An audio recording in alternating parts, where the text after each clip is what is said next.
আসসালামু আলাইকুম guys, my daily ব্লগে সবাইকে স্বাগত। আরও একটা নতুন রেসিপি নিয়ে আপনাদের মধ্যে হাজির হলাম। কচুর শাক এবং কচুর ডাঁটা। তো জাল ধরিয়ে কড়াই বসিয়ে তাতে পরিমাণ মতো লবণ দিয়ে ঢাকনা দিয়ে ডেকে দিচ্ছি। 5 মিনিট পর ঢাকনা উঠিয়ে তাতে লেবুর রস দিয়ে দিব, গলায় যেন না ধরে। লেবুর রস দিয়ে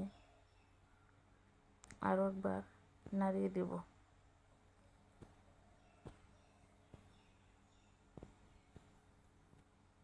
ঢাকনা দিয়ে ডেকে দিচ্ছি। আসলে কচু পাতা বলেন, ডাঁটা বলেন, খুবই ভালো, অল্পতেই সিদ্ধ হয়ে গেছে। এরকমভাবে নাড়িয়ে নিচ্ছি।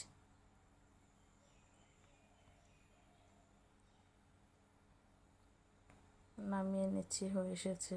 যা যা লাগছে: পেঁয়াজ কুচি, রসুন কুচি, কাঁচা লঙ্কা, তেজপাতা, পেঁয়াজ রসুন বাটা, আদা বাটা, জিরে বাটা। এদিকে কড়াই বসিয়ে শুকনো লঙ্কা দিয়ে দিয়েছিলাম, তার মধ্যে বলতেছে ডিম ভাজার জন্য, তাই একটা ডিম ভেজে নিচ্ছি।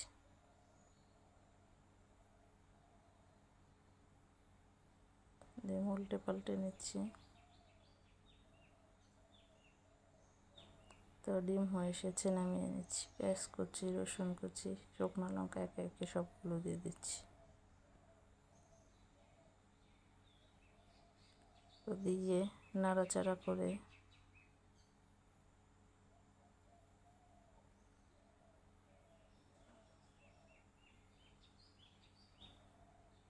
লালচে কালার হয়ে আসলে মনে হচ্ছে তেলে কম, তাই আর একটু তেল দিয়ে দিচ্ছি। আদা বাটা, জিরে বাটা, পেঁয়াজ রসুন বাটা দিয়ে আবারও নাড়াচাড়া করে নিচ্ছি।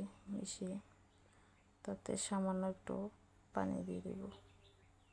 পানি দিয়ে মরিচ গুঁড়া, হলুদ গুঁড়া, ধনিয়া গুঁড়া, লবণ দিয়ে মিক্স করে নেব। এদিকে সিদ্ধ করা কচুগুলো দিয়ে দিচ্ছি, পাতা মিক্সড করে নিচ্ছি।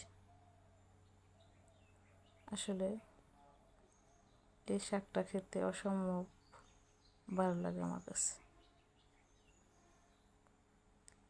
এভাবে নাড়াচাড়া করে মিশিয়ে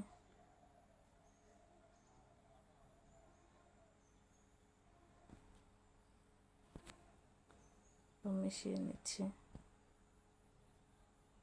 লেবু পাতা দিয়ে দিচ্ছি শেষ পর্যায়ে। আপনারা সবাই বেশি বেশি লাইক